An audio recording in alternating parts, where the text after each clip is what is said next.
beloved Boss Mike Severa. Eto mga kababayan, pasok natin to. Yung observation ko. 18 As a lawyer. 18 people sign one affidavit. Oh. And an affidavit is supposed to contain. Dapat siya. Labing walo, mga kababayan ko raw, labing walo yung pumirma sa isang affidavit.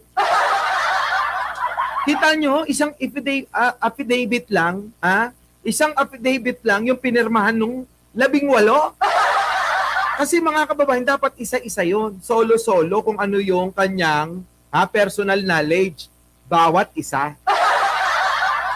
Eto mga kababayan ko, sinasabi ni Remulla, sa isang affidavit, mga kababayan ko, 18 na silang pumirma. Ang ibig sabihin ba nun buong mga transaksyon silang 18 magkakasama? Parang ganun ang ibig sabihin, kaya medyo may alanganin. Tuloy. Ano nakasulat dyan?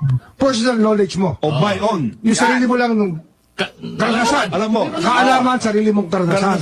Paano naging common knowledge sa kanila yung 18 sila lagi magkakasama? Sa buong affidavit na yun? Correct. Sa lahat ng lakad, magkakasama sila ng 18? Ganun na nga. Ganun ang gusto nilang palabasin. Di ba? Oy, busabos. Oy, ang tagal nating hindi nagkita. Busabos. Hindi pa ako nanananghalian. Oy, i-welcome nyo uli si Busabos. Nandito. Busabos! Oy! Eto na si Busabos. Ibig sabihin yung 18 na yan, pag gumilos yung isa, 18 sila. 18, lahat makilos sila. Sabay-sabay. Parang imposible. Hindi, imposible yun. Imposible daw yun, mga kababayan ko. Imposible! Totoo naman mga kababayan, paano mangyayari? Kasi yung mga kababayan, sanay tayo sa korte. Sa korte, mga kababayan, isa-isa Isa yung affidavit ng witness, isa yung affidavit ng, yung re-reklamo Parang kami ni Arnold Lopez Iba yung affidavit niya, iba rin yung affidavit ko. Mga kababayan, mahirap patunayan pagka nagkaroon ng joint affidavit. Kaya ang sinasabi, 18, paano yung kasi? Nako, mga kababayan ko, Merong explanation si Levy. Hindi, sinasabi ko lang. may explanation daw si attorney Baliktad. Di ba? 18, Ang explanation niya, nagkamali ako kasi sinama ko si Leila de Lima. Hindi. Kita nyo mga kababayan ko? Hindi lang tayo may sabi niyang nagkamali daw si Leila de Lima, di ba? Pati itong mga matatalinong ito, sinasabi na umamin si attorney Baliktad na nagkamali sa pagsama kay attorney Leila de Lima.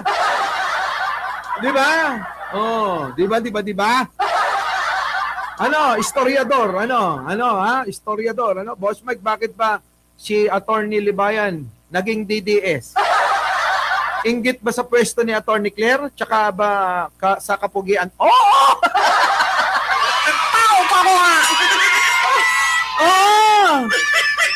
ko kagad ako, yan si historiador, itatanggi ko ba yun? Tingnan nyo mga kababayan ko. Biruin nyo, sinama si Leila de Lima. Tapos mga kababayan ko, pati si Tito Soto, sinama nila. Ay, nako. Tuloy. Pa naman siya congresswoman. Ayan. Number 1 yun. Explanation niya. Number 1 yun. Oo lang kayo ng oo. Totoo naman Bakit kasama si Leila de Lima? Number 2, itong mga ito, mga bodyguard ni Saldico to. So, every so open, nagagamit sila.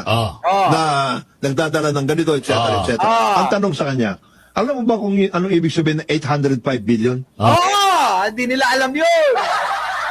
Grabe mga kababayan, yung sabi rito, nakinita-kinita nila, di yata nalaman ni Attorney Baliktad kung gaanong karaming maleta yung gagamitin pagdating po dyan sa 805 billion.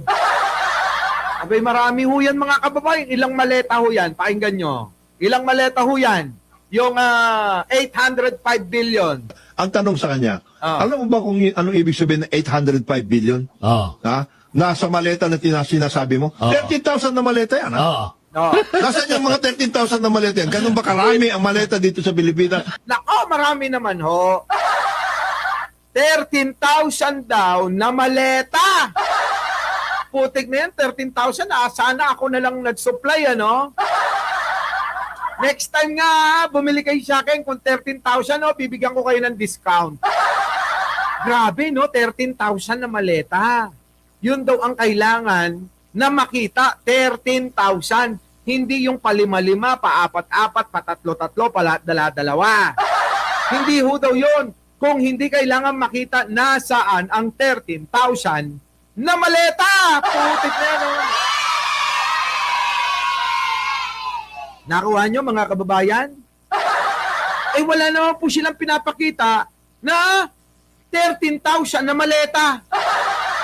Meron silang pinakita yung maleta, nasa bahay pa yata ni Digong. Nipo, tuloy. Na ganyan kalalaki? Hindi, 1,300. 13,000 eh. Ito nga niya sabi ng ombudsman doon pa lang sa, yun sa affidavit pa lang, tama, di ba? Kasi Ombudsman. pinanggit ako ron eh. Pinakita ka ba doon? Nabanggit siya. Kasi nag-meeting daw kami sa Bel Air. Oo nga, nag-meeting daw kayo kasama yung ICC.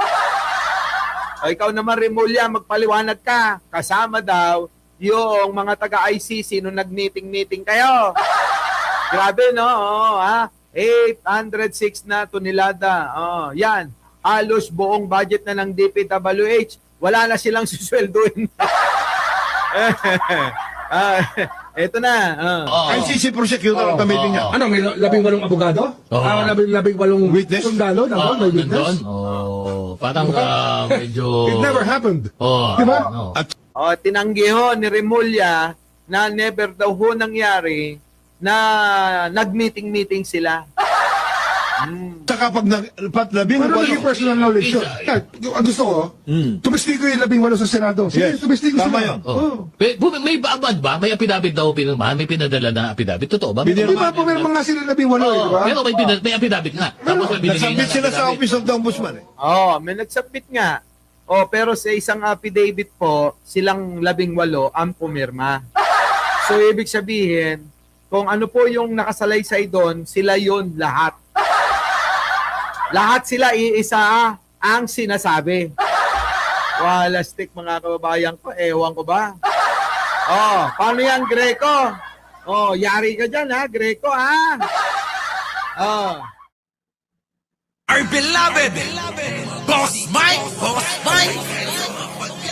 Cervera.